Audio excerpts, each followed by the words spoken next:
हम देसी भाषा में अगर कहें तो ये 5 गुनी ताकत इसमें ज्यादा है। वो जो कच्चा जो गोबर जो होता है वो केवल कीड़ों का भोजन होता है, वो कृषि कार्य के लिए कहीं भी काम नहीं। अब मैं तो ये कहूंगा कि जो बेस्ट सबसे ज्यादा जो वेस्ट मटेरियल है उसको ये बेस्ट बनाता है। 10 किलो पानी के अंदर 2 किलो बील के फलों को डिकम्पोज करके उस पानी का अगर हम स्प्रे कर दें तो वो पोटाश की कमी दूर हो जाती है। मैंने आप देख रहे हैं ये केंचुए देख रहे हैं, हाँ, ये मूवमेंट में आ जाते हैं, इनको एरेशन भी मिल जाता है। आप देख रहे हो जी, नीचे ये देख रहे हैं, ये वेस्ट जो में खरपतवार है, देखो आप ये देख रहे हो, तो ये लगभग 90 से 100 दिन में तैयार हो जाता है। ऊपर से हाथ से यूं लेंगे तो ये भुरभुरा हो जाएगा जी। आप ये देख रहे हो, देखो बिल्कुल दानेदार, बिल्कुल चाय की पत्ती तरह। और केचुए भी मैं सबसे सस्ते केचुए देता हूँ, सबसे बढ़िया केचुए हैं। मैं देखिए मैं इन 10 बेडों से लगभग 3 से 3.5 लाख रुपए मेरे साल भर में हो जाते हैं, और वो मेरे शुद्ध बचत है, उसके अंदर मेरा कहीं 1 रुपए की कोई लागत नहीं। नमस्कार किसान साथियों, मैं राम खिलाड़ी मीणा आप सभी का हार्दिक स्वागत करता हूं आपके अपने YouTube चैनल फार्मिंग चैंपियंस पर। तो साथियों, जैसा कि आप देख पा रहे हैं, मैं एक वर्मी कंपोस्ट यूनिट पर आया हुआ हूं, और यहाँ पे एक सर की वर्मी कंपोस्ट यूनिट है। एक छोटी वर्मी कंपोस्ट यूनिट यहाँ पर आप देख सकते हो। यहाँ पे सर के करीब 10 से 12 बेड हैं, जो कि यहाँ पे आप देख पा रहे हो 5-6 बेड सर के अंदर हैं और कुछ बेड सर के बाहर भी हैं। तो ये जो वर्मी कंपोस्ट यूनिट है, इसकी पूरी जानकारी आज आपको देंगे कि कैसे वर्मी कंपोस्ट आप खुद भी शुरू कर सकते हो और इससे कितना मुनाफा आप कमा सकते हो। अगर 10 बेड से आप शुरुआत करना चाहते हो तो उसके लिए आपको कितना मटेरियल चाहिए होगा, कितने केंचुए चाहिए होंगे और कितनी मेहनत इसमें करनी पड़ती है और कितना मुनाफा इसमें आप कमा सकते हो। एक एक पॉइंट आपको बारीकी से बताऊंगा आज।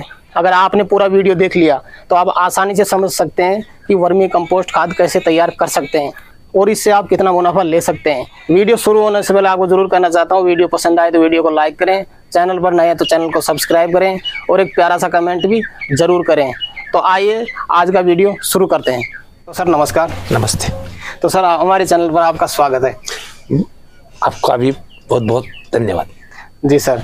तो सर पहले सबसे पहले हम हमारे दर्शकों को अपना परिचय जरूर दें। मैं एक किसान हूँ, मेरा नाम नंद किशोर चौधरी है। मैं बस्सी गांव में रहता हूँ जो जयपुर जिले के अंदर स्थित है। जी सर। तो सर मैं पूछना चाहता हूँ, यहाँ पे मैं देख पा रहा हूँ जैसे कि आपने काफ़ी सारे बेड लगा रखे हैं, तो सबसे पहले बताएं आपने ये क्या काम स्टार्ट कर रखा है, इसका नाम क्या है? देखिए ये वर्मी कंपोस्ट खाद बनाने का काम है। ये मैं 2019 से चालू किया है मैंने ये काम जी। और ये मैंने मेरे लेवल पे शुरुआत की थी, और ये जितना भी जो आप ये निर्माण देख रहे हो ये भी मैंने खुद नहीं बनाया है, किसी मजदूर और किसी की सहायता नहीं ली मैंने, और ये मैंने मिट्टी में ही बनाया है। आप ये देखोगे ये मिट्टी जो है मिट्टी के अंदर चुनाई है। ऊपर वाली जो दीवारें है ऊपर की जो उसको हमने सीमेंट से किया, वो इसलिए है कि ऊपर वाली हिले नहीं। इसमें क्या जीवन है, तो जीवन के लिए जीवन जैसा ही हमको एक वातावरण चाहिए, हवा भी मिले उनको, थोड़ी बहुत हल्की सी फुल्की लाइट भी मिले, तो सारी व्यवस्थाएं करने के लिए मिट्टी।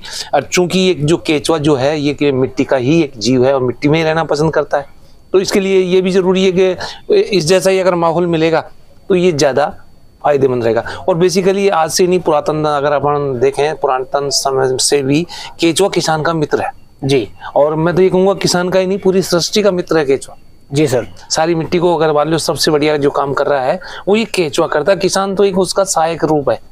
अच्छा, अंदर काम केंचुआ करता है, ऊपर किसान काम करता है। तो सर मैं जैसे कि जानना चाहता हूँ, आपने वर्मी कंपोस्ट यूनिट लगा रखी है, अभी फिलहाल में आपके कितने बेड हैं? सर देखो मैंने यहाँ पे 10 बेड लगा रखे हैं जी, और ये सारा जो है इसका निर्माण है ये मैंने खुद ने किया है। इसके अंदर सारे जो भी ऑपरेशन जो होगा काम करने का जो मेरा तरीका है वो इसके अंदर मैं खुद करता हूँ। किसी मजदूर की या किसी की सहायक घर परिवार के सदस्य की सहायता नहीं लेता हूँ। वो घर परिवार के जो सदस्य हैं वो और दूसरे कामों में जरूर मदद कर देते हैं मेरी, पर बाकी ये सारा काम मैं मेरे हाथ से लेगा। एक आदमी के हाथ से कोई भी काम होता है तो उसके अंदर गलती होने की संभावनाएं कम होती है जी सर। तो मैं सबसे पहले आपकी उम्र जरूर पूछना चाहता हूँ, आपकी उम्र कितनी है? आपको कितनी लगती है मेरी उम्र? मेरी उम्र 60 साल की जी।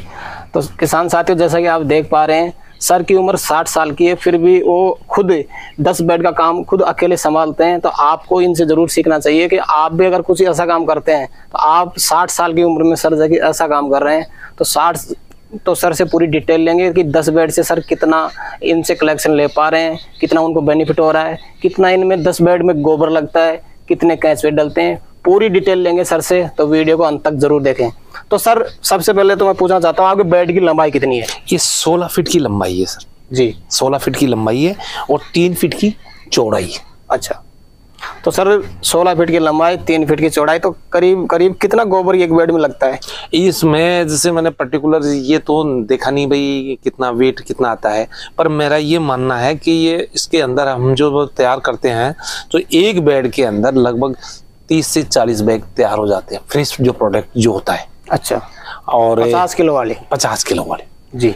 और अगर हम ये माने कि 1000 किलो हम अगर कच्चा गोबर डालते हैं जी, तो उसमें से लगभग 30% ये तैयार हो पाते हैं आपको वर्मी कंपोस्ट। Vermi compost. अच्छा, ये 3 फीट की बेड मैंने इसलिए बनाई, ऊंचाई इसकी थोड़ी ज्यादा इसलिए ली कि इस जगह के अंदर मेरे को काम करने में थोड़ी आसानी, ये जरूर है इसमें समय थोड़ा ज्यादा लगता है जी, पर ज्यादा समय के साथ में मेरी मजदूरी भी बच जाती है, मेरे को काम करने में थोड़ी आसानी होती है। मैं लगभग 100 से 120 दिन के अंदर अंदर इन बेडों को पूरी को खाली कर लेता हूँ। यानी मोटी मोटी देसी भाषा में अगर मैं समझाऊं तो आपको साल में मैं तीन फसल इसकी ले लेता हूँ। जी। तो सर ये भी जरूर जानना चाहता हूँ कि वर्मी कंपोस्ट का जो कार्य आपने शुरू किया, इसकी प्रेरणा आपको कैसे मिली और कैसे आपने स्टार्ट किया? क्यों आपके दिमाग में ये बात है कि हमें वर्मी कंपोस्ट शुरू करना चाहिए? देखिए, यहाँ पहले एक ग्राम सेवक जी हुआ करते थे बहुत पहले, रामजी लाल जी, अब आजकल तो वो अफसर भी हो गए हैं जी, और उन्हीं का जो वही मेरे प्रेरणा स्रोत हैं और वही उन्होंने ही मार्गदर्शन किया, उस मार्गदर्शन से ही मैंने ये काम आगे बढ़ाया। ये खाद किस किस फसल में डालनी चाहिए, क्या क्या फायदे हैं इसके, वो भी जरूर बताएं। देखिए, ये जो खाद है ये इसमें 16 तत्व होते हैं जी, जो जिसमें नाइट्रोजन है, फास्फोरस है, पोटाश है, कैल्शियम है, बोरोन है, मिलिसिबिडिन है। ये 5 गुने ज्यादा है जी। अगर जैसे हम ये कहें कि कच्चा जो गोबर होता है 100 किलो गोबर के अंदर 0.5% इसमें नाइट्रोजन मिलेगी जी। इस खाद के अंदर, वर्मी कंपोस्ट खाद के अंदर नाइट्रोजन 2.5% मिलेगी, 2.5। यही स्थिति फास्फोरस पे मिलेगी आपको, यही कैल्शियम मिलेगी। यानी हम देसी भाषा में अगर हम कहें तो ये 5 गुनी ताकत इसमें जाता है। वो जो कच्चा जो गोबर जो होता है वो केवल कीड़ों का भोजन होता है, वो कृषि कार्य के लिए कहीं भी काम नहीं। पुराने समय में भी हम जो काम में लेते थे वो उसको डिकम्पोज करते थे, गहरे गड्ढे में डालते थे। आजकल वो कोई नई पीढ़ी कोई मेहनत करना चाहती नहीं है और उसके लिए सबसे बेहतरीन तरीका है, ये सबसे अच्छा तरीका है, बीजने में भी आसानी है, तैयार करने में भी आसानी है। इसके अंदर कोई अलग से हमको खर्चा करने की जरूरत नहीं है, इसको लगाने के लिए हमें कोई प्रदूषण की जरूरत नहीं है, प्रदूषण भी नहीं होता है इसके अंदर। और ये इको फ्रेंडली है एक तरीका। जो सबसे बेकार जो चीजें हैं, मैं तो ये कहूंगा जो वेस्ट, सबसे ज्यादा जो वेस्ट मटेरियल है उसको ये बेस्ट बनाता है।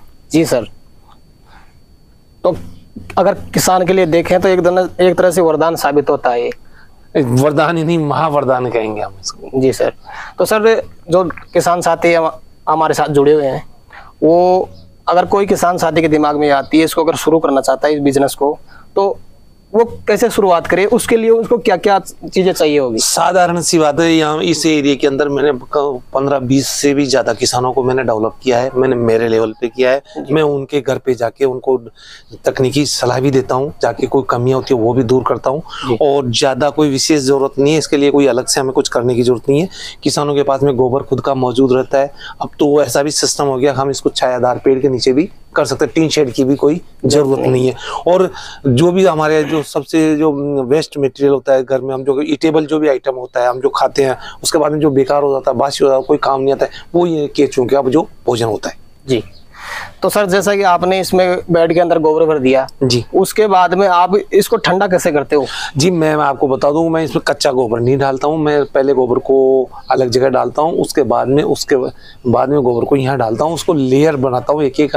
ऐसा नहीं है कि सारा गोबर आज ही डाल दूं, हल्का हल्का धीरे धीरे डालता रहता हूँ।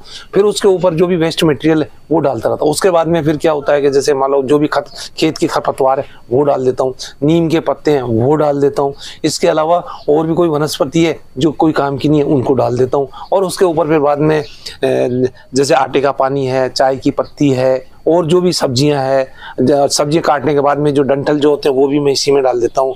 कोई ऐसी चीजें हैं जो खाने की है पर हम खा नहीं सकते, वो भी इसी में डाल देता हूँ। तो इन सब को ये केचुए खा जाते हैं।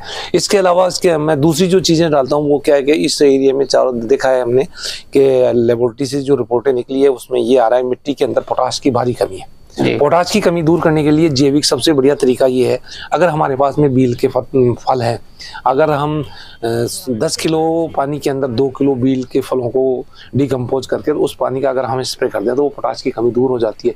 मैंने उसका एक देसी, मेरे पास में खुद का बील का पेड़ है, मैं उस बील को बेचता नहीं हूँ, फलों को गर्मी काम में लेता हूँ। उसके बाद में जो वेस्ट मटेरियल होता है वो इसमें केंचुए में डाल देता हूँ, तो वो पोटाश की पूरी कमी दूर हो जाती है। तो सर ये भी जरूर जानना चाहता हूँ, जैसे मान लो आपने बेड भर दिया, केंचुए भी छोड़ दिए, तो खाद कितने दिनों बाद आपको मिलने लग जाता है? आपने बहुत बढ़िया प्रश्न किया है। जी सर। ये क्या है कि ये डिपेंड करता है कि जैसे हमने बेड को कंप्लीट कर दिया, उसके बाद में हमें आप ये जो देख रहे हैं ये पंजा है, ये इसको इसलिए चलाना पड़ता है हमको कि ये कठोर नहीं हो जाए। धीमे धीमे ये आप देख रहे हैं, ये केंचुए देख रहे हैं, हाँ। ये मूवमेंट में आ जाते हैं, इनको एरेशन भी मिल जाता है। आप देख रहे हो जी, नीचे ये देख रहे हैं वेस्ट जो में खरपतवार है, देखो आप ये देख रहे हो, तो ये लगभग 90 से 100 दिन में तैयार हो जाता है जी। मैं कोशिश ये करता हूँ 100 दिन से भी थोड़ा लेट तैयार करता हूँ। जितना ये लेट तैयार होंगे उतनी ही इसकी क्वालिटी बढ़िया होगी।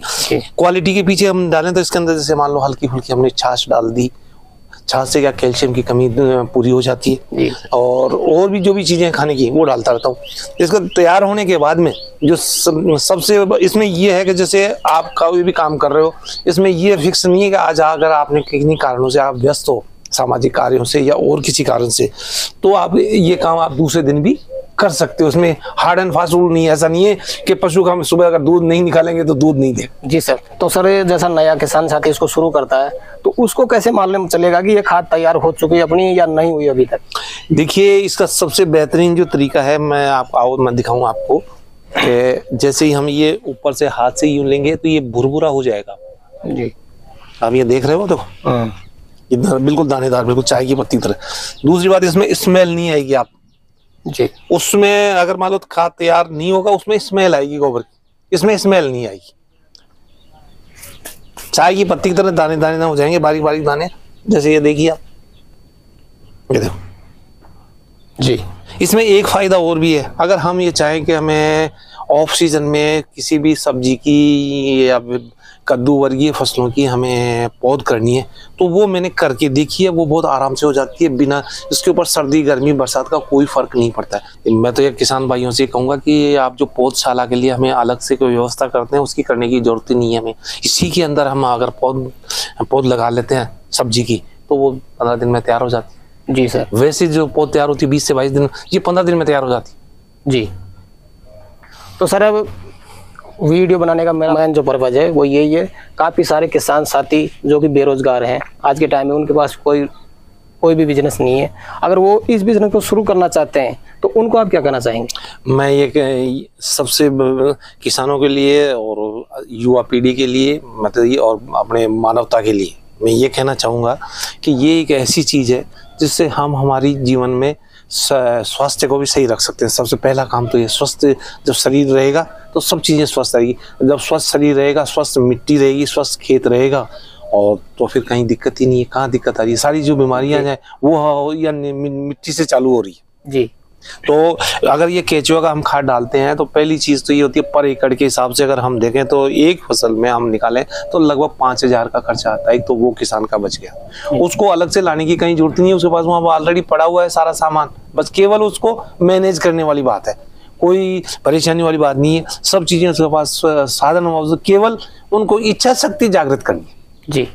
तो सर जैसा कि काफ़ी सारे किसान साथी अभी भी अपने खेतों में वही यूरिया DAP ऐसी रासायनिक चीज़ें डालते आ रहे हैं, तो मान लो जैसे कि इसे वर्मी कंपोस्ट को डालते हैं तो इसको डालने के बाद उसकी जरूरत बिल्कुल भी नहीं पड़ती या फिर वो भी डालना? देखिए मैं बताऊं, आपने बहुत बढ़िया सवाल किया है। ये जनरली होता है, प्रैक्टिकल भी होता है कि हमारी जैसे एक साथ अगर 5 चाय पीने की आदत है तो हम एक साथ चाय छोड़ नहीं सकते जी। इसके लिए क्या है कि जैसे जैसे हमें रासायनिक खाद की आधी मात्रा हमें कम करनी पड़ेगी जी, और उसी आधार पे हमें इसकी मात्रा हमें बढ़ानी पड़ेगी। इसमें के अंदर भी एक नई चीज जो निकली है वो है वर्मीवाश जी। अगर हम ये चाहते हैं कि वर्मीवाश का भी हम अगर उपयोग कर लेते हैं तो कंप्लीट फार्मिंग में कंप्लीट फीडिंग हो जाती है, उसके अंदर फर्टिलाइजर देने की कहीं भी जरूरत नहीं है। 100 किलो अगर मान लो केंचुए का खाद है तो अगर हम उसके बराबर करते हैं तो 1 लीटर के लगभग हमें वर्मीवाश की जरूरत होती है जी। वो आसानी से इसी में तैयार होता है, उसमें अलग से कोई मेहनत करने की जरूरत नहीं।